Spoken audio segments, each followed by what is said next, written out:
Alors, aujourd'hui, nous allons parler des différentes sources de revenus. Pourquoi c'est important d'avoir plusieurs sources de revenus et comment est-ce que tu fais pour organiser les différentes sources de revenus que tu vas mettre sur pied. Il y a beaucoup parmi vous, vous voulez multiplier vos ressources, vous voulez multiplier votre or, vous voulez multiplier votre argent, mais vous ne savez pas très bien par où vous devez commencer, comment vous devez faire.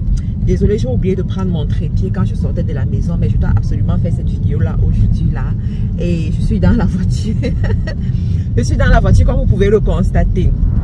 Alors, première des choses à savoir quand tu dois créer plusieurs sources de revenus, c'est que tu ne dois pas tout faire à la fois. D'accord? On ne commence pas tout à la fois. Il y en a parmi vous, vous voulez créer tous vos business le même jour. Tous vos business la même année. Ça ne marche pas comme ça.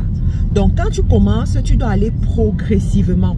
Ma stratégie infaillible, c'est quoi? C'est de déterminer quel est le business qui va te rapporter rapidement le cash flow, qui va te rapporter rapidement de l'argent. Et tu commences par ce business-là. Donc, il y en a, par exemple, vous avez plusieurs talents. Par exemple, ceux qui sont très talentueux, vous avez plusieurs talents, vous connaissez faire plusieurs choses. Vous avez même beaucoup d'argent que vous pouvez investir. Mais vous vous demandez, est-ce que je dois prendre tout cet argent-là? Je lance à la fois une boutique de shopping, vente des vêtements, chaussures. Je lance à la fois un restaurant. Je lance à la fois une marque de vente des mèches. Je lance à la fois plusieurs choses en ligne, en tout cas. Je dis non. D'autres vont, en plus de ça, vont se positionner encore comme coach. Donc, ils ont tout ça à la fois. Je dis, c'est une très mauvaise stratégie. C'est la meilleure stratégie pour échouer. Dans mon expérience, toutes les personnes qui se sont hasardées à travailler de cette façon, sont des personnes qui, à un moment donné, ont échoué. Tout simplement pourquoi? Parce que une journée n'a que 24 heures. D'accord? Et quand on commence un business, il y a la phase de démarrage qu'il faut prendre en considération. Et c'est une phase où vous, le porteur du projet, vous serez largement impliqué dans le projet. D'accord? Quand tu démarres un projet, par exemple, tu démarres une entreprise, c'est pas l'employé qui va venir penser ton entreprise à ta place. Et c'est là où vous échouez régulièrement. Vous pensez que c'est l'employé qui va venir penser votre business, c'est l'employé qui va venir mettre sur pied les stratégies, c'est l'employé qui va venir parler aux fournisseurs, avoir les meilleurs deals avec les fournisseurs, c'est l'employé qui va venir déterminer la stratégie à adopter pour traiter les clients. Non, ça ne se passe pas comme ça. L'employé n'est pas responsable de ça. D'accord? Et comme l'employé n'est pas responsable de ça, vous devez vous donner du temps. Du temps pour vous asseoir, du temps pour réfléchir, le temps pour mettre sur pied certaines stratégies avant d'aller à autre chose. Je vais vous raconter une petite histoire. Quand j'ai commencé mes activités, j'avais la possibilité de créer une marque. J'ai même commencé avec une marque à un moment donné, mais j'ai arrêté cette marque-là. J'avais la possibilité de créer plusieurs business à la fois, d'accord? Il y a même des gens qui venaient me dire que Marthe Karine, associons-nous, lançons tel business ensemble parce que les gens te font confiance, les gens vont venir acheter. Mais à un moment donné, je me suis dit non, le potentiel que j'ai, je ne vais pas l'effriter juste parce que je veux le gain rapide. Je vais prendre mon temps, je vais m'imposer dans un secteur, je vais maîtriser ce secteur. Une fois que j'ai maîtrisé le secteur, je peux passer à autre chose. C'est la raison pour laquelle je suis restée sur le e-commerce jusqu'aujourd'hui. Vous voyez ça? Je suis restée sur le e-commerce jusqu'aujourd'hui. Et c'est après 5 ans de dur labeur dans le e-commerce que j'essaie même de voir d'autres activités qui ne touchent pas nécessairement au e-commerce. Vous voyez? Mais j'ai pris le temps pour me développer en tant qu'entrepreneur. J'ai pris le temps pour me développer en tant qu'investisseur parce qu'il faut savoir qu'il y a une différence entre l'entrepreneur et l'investisseur. L'investisseur ne réfléchit pas comme l'entrepreneur. L'investisseur a un niveau de risque différent par rapport à l'entrepreneur. L'investisseur gère son argent différemment par rapport à l'entrepreneur. Donc j'ai pris la peine de développer ces aspects-là en moi. J'ai pris la peine aussi de travailler mon relationnel. Voilà, c'est très important. La capacité à se connecter avec les gens, la capacité à garder les gens, la capacité à fédérer les gens. Parce qu'une personne qui doit avoir plusieurs sources de revenus, c'est une personne qui doit savoir utiliser le temps des autres et l'argent des autres. Très important. Mais comment est-ce que tu vas utiliser le temps des autres si tu ne comprends pas les gens, si tu ne sais pas gérer les êtres humains? Donc, j'ai appris à faire ça. Parce qu'aujourd'hui, j'ai par exemple des business qui me rapportent de l'argent et je n'ai pas besoin de suivre ces business chaque jour, au quotidien. Je n'ai pas besoin de suivre ces business au quotidien. Pourquoi? Parce que j'ai mis sur pied des stratégies qui me permettent de pouvoir confier le business à une autre personne et la personne me rend compte.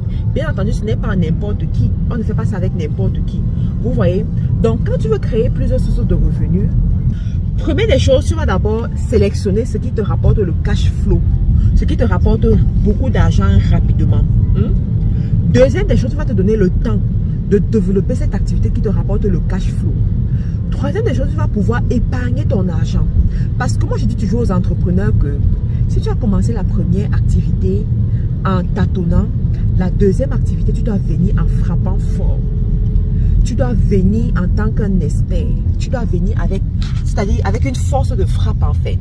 Donc, on va plus t'excuser les erreurs de débutants. On peut plus t'excuser les erreurs de débutants. Je prends un exemple. Moi, aujourd'hui, si je lance un nouveau business et je viens vous annoncer ce business alors que ce n'est pas encore ficelé, vous n'allez plus me prendre au sérieux. Vous voyez, vous n'allez plus me prendre au sérieux parce que vous allez vous demander que, mais qu'est-ce qu'elle est en train de faire? À son niveau, comment est-ce qu'elle peut encore commettre ce genre d'erreur? Et ça va effriter la crédibilité que vous avez en moi. Donc, tu dois mettre de l'argent de côté pour pouvoir investir dans ton business et bien faire ton business. D'accord?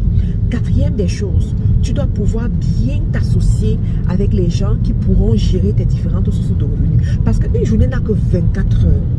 Et tu dois savoir gérer ces 24 heures pour te faire plus de l'argent, pour multiplier ton or.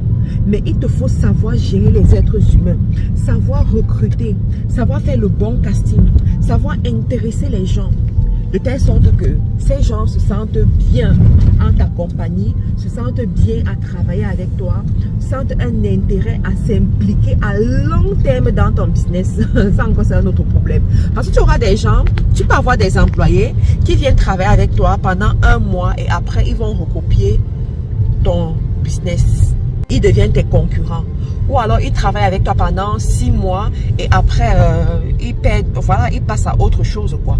Mais le secret, c'est de trouver des personnes qui vont travailler avec toi sur la longue durée. Je vous assure, c'est pas toujours facile. Non, c'est pas toujours facile de tomber sur ce genre de personnes qui vont pouvoir travailler avec vous sur la longue durée. D'accord? Donc, une fois que tu as fait ça, maintenant tu vas sélectionner les business. On ne fait pas n'importe quel business, n'importe comment. Tu vas sélectionner les business qui te permettent de gagner de l'argent, de gagner en temps et d'asseoir ta notoriété. Je vous ai fait une vidéo comme ça où je vous parlais des 3 questions que les riches se posent avant de se lancer dans des projets, avant de se lancer dans des business. Ça doit être un business qui te permet de gagner de l'argent, de gagner en temps et de gagner en notoriété. Tu n'as pas besoin de créer 10 000 sources de revenus à la fois, hein? Pas du tout. Non, vas-y. Si tous les 4 ans, tu peux venir avec un bon nouveau projet, waouh, c'est bon. C'est bon. Et entre-temps, tu te développes, entre-temps, tu te professionnalises, entre-temps, tu t'étends. Ça veut dire quoi? Si par exemple, tu as commencé avec le business des mèches, pendant les 4 ans là, tu deviens expert dans ton business des mèches, tu conquiers les villes, tu vas commencer dans la ville de Montréal, après tu vas à Québec, ou tu vas commencer dans la ville de Douala, après tu vas à Yaoundé. Tu vois, tu développes ton business de cette façon-là. Et après 4 ans, tu migres, tu vas dans un autre secteur. Ça peut être le secteur de l'immobilier, ça peut être le secteur de la restauration, ça peut être un autre secteur, tu vois.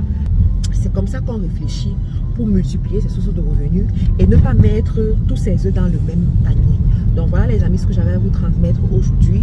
Pour ceux qui veulent prendre un rendez-vous d'affaires avec moi, c'est possible. Vous avez toutes les informations dans la description de la vidéo. Pour ceux qui doivent s'inscrire à la formation de Community Management, dépêchez-vous parce qu'on n'a plus de place à Douala. Les places sont toutes prises à Douala. On a encore quelques places à Yaoundé, à Abidjan et à Libreville. Même à Libreville, c'est en train de finir. Les places sont en train de finir à Libreville. Donc dépêchez-vous rapidement pour prendre vos places, d'accord? Et pour ceux du côté de Montréal, rappelez-vous que nous avons beaucoup de conférences à Montréal. La première conférence le 25 mars, ce mois de mars. La deuxième conférence le 29 avril. et la troisième conférence à partir du 30 juin au 2 juillet. C'est la plus grande des conférences parce que ça va durer 3 jours. Donc, les amis, portez-vous bien et à la prochaine. Pour un séjour calme et agréable à Abidjan et à Douala, choisissez MC Home, votre nouvelle agence immobilière. Nous mettons à votre disposition des appartements meublés ultra-modernes au bord des routes principales. Bénéficiez d'un cadre sécurisé, entièrement équipé avec une couverture Internet haut débit pour un séjour inoubliable. Réservation au Cameroun, plus 237 676 05 17 87. En Côte d'Ivoire, plus 225 07 88 75 24 07. MC Home. Faites comme chez vous.